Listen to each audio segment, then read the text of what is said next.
Good morning. How you guys doing? It's Mike back with the thought of the day on September 11th, 2023. First, I want to give honor and praise to Elohim of Israel for waking me up this morning and giving me the strength and the wisdom to bring this message. Then I like to open with the serenity prayer. God, grant me the serenity to accept the things I cannot change, the courage to change the things I can, and the wisdom to know the difference. May your will, not mine, be done. Today, I like to give a message to the brothers, a message to the men. Brothers, we're living in some turbulent times right now. And a lot of us are dealing with a lot of mental health issues, dealing with a lot of stress, dealing with a lot of anguish, dealing with a lot of undealt with trauma. And we see the results in the suicide rate going up, alcoholism is going up, violence against others is going up, and overdosing is at an all-time high. And I understand your pain. It's rough out here for a man, especially a man of Israel, in terms of not having the support system to go to let people know what's going on with you. We're at the bottom of the totem pole when it comes to people caring about what we're going through mentally. We've been commissioned to care about everybody else, but it's a lack of caring when it comes to men. Let's be real and put it on the table.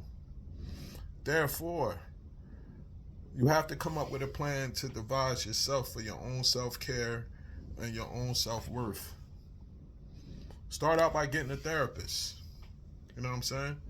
I had a therapist for the last almost, ever since I went through my situation in 2009.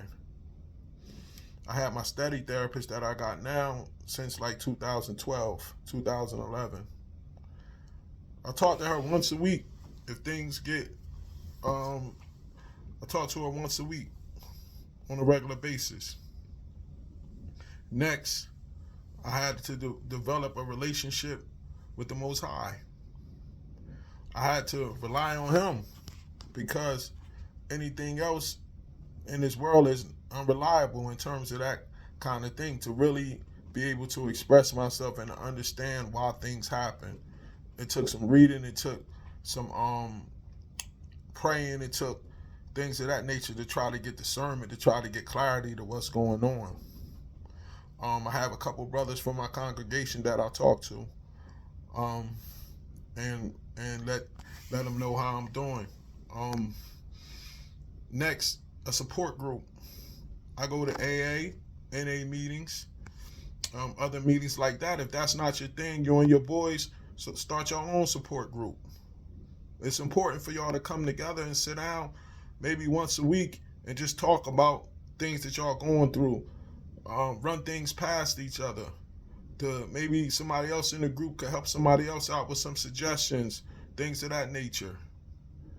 Come together, brothers, and talk about what y'all have going on.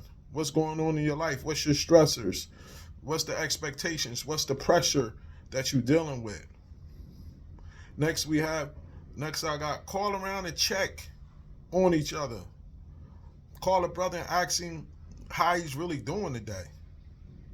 And brother, if somebody call you and ask you how you really doing, be transparent. Let them know what's really going on with you.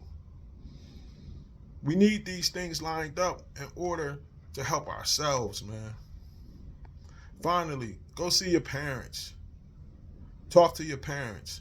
Because at the end of the day, nobody's going to love you unconditionally like your parents. You might go through some things with them, but deep in the core, nobody will love you unconditionally like your parents.